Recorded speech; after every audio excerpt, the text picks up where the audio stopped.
동패중학교 학생 여러분, 오늘은 백제 두 번째 시간 교과서 53페이지부터 시작하겠습니다. 4세기에 근초고왕의 어떤 전성기를 보냈던 백제는 5세기 들어오면서 고구려의 공격으로 인해서 상당히 어려움을 겪게 돼요. 그래서 이를 막고자 신라와 맺은 동맹이 하나 있었죠. 그게 바로 나제 동맹이라고 했어요.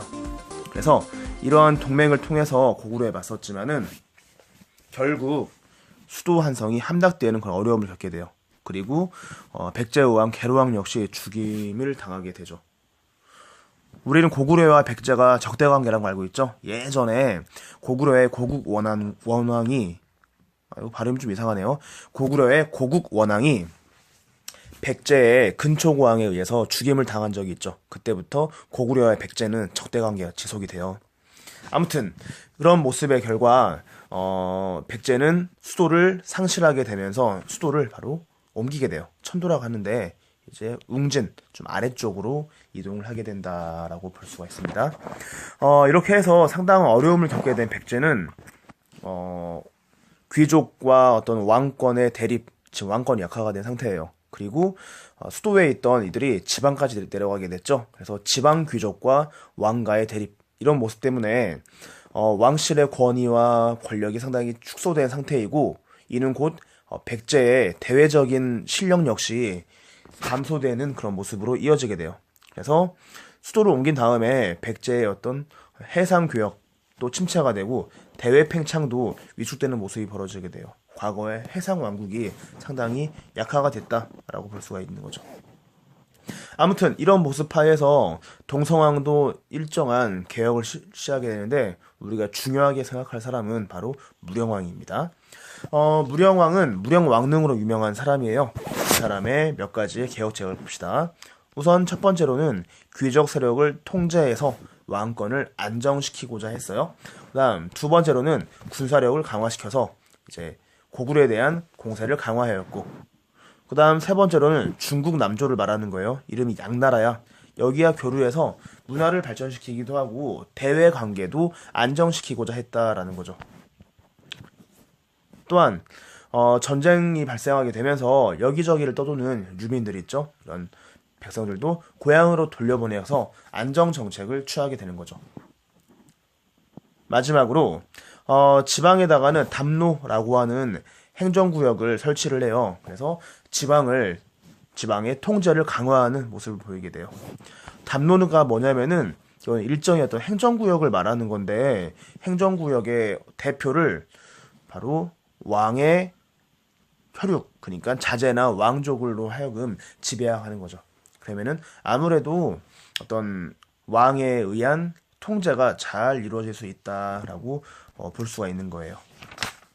그럼 우리 54쪽 잠깐 볼게요. 무령왕의 어떤 안정정책의 결과 나라의 기틀이 다시 닦이는 그런 모습이 발생하게 돼요. 아무튼 그런 긍정적인 모습을 바탕으로 해서 이제 성왕이 이제 또 하나의 개혁책을 진행하게 됩니다. 이 성왕이라는 말은 불교에서 등장하는 전륜성왕이라는 사람이 있어요. 아무튼 국가를 통치하는, 세계를 통치하는 최고 권력자, 통치자를 말하는 건데 불교적인 의미가 있는 거죠. 아무튼 수도를 좀 널찍한 지역으로 옮기게 돼요. 바로 사비로, 지금 명칭은 부여예요. 여기로 옮기게 되면서 제2의 전성기, 제2의 발전기를 가져오게 됩니다. 여기 잠깐 지도 봐보면은 한성이 여기 위에 있죠. 여기에서 장수왕의 남진 정책의 결과 수도가 함락되면서 상당히 아래로 내려오게 돼요. 근데 웅진이 좀 좁았거든요. 그래서 이제 사비로 다시 재차 옮기게 되는 거예요. 사비는 백제의 마지막 수도입니다. 우선 이게 첫 번째, 그다음 두 번째로는 국호를 바꿔요. 국호가 뭐냐면은 바로 나라 이름을 말하는 거예요. 우리나라의 현재 국호는 대한민국이죠. 근데 백제를 남부여로 바꿨다라는 거예요. 그리고 중앙관청과 지방의 통치 조직도 정비를 시켰고, 불교도 장려했으며 중국의 남조와 활발히 교류를 하는 모습이 있다라는 거예요.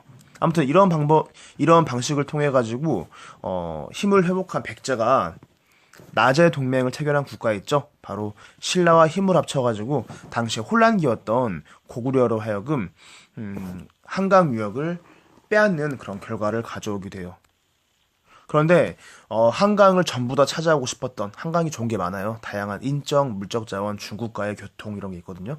아무튼 이러한 모습을 좀 모두 다 장악하고 싶었던 신라의 진흥왕, 좀 나중에 배울 거야. 이 신라의 진흥왕의 공격으로 인해서 한강 유역을 다시 뺏기게 돼요. 누구한테? 신라한테. 그리고 이를 되찾고자 성왕과 성왕의 아들이 신라군과 싸웠지만은 관산성 전투에서 결국 목숨을 잃고 말아요. 그래서 이 사건 이후로 백제는 다시 급속하게 힘이 약화가 되고 과거의 나제 동맹, 군사 동맹 국가였던 백제와 신라는 이제 적대 국가가 됩니다. 그래서 이제 백제의 후대 왕들이 타도 신라를 외치면서 엄청난 그런 공격력을 보이기 시작해요. 그중 대표적인 사람이 삼천궁녀라고 알려지는 의자왕이에요. 그런 내용들은 우리가 다음에 수업 시간에 보도록 하고 여기서 마무리 짓겠습니다. 수업 시간에 봅시다.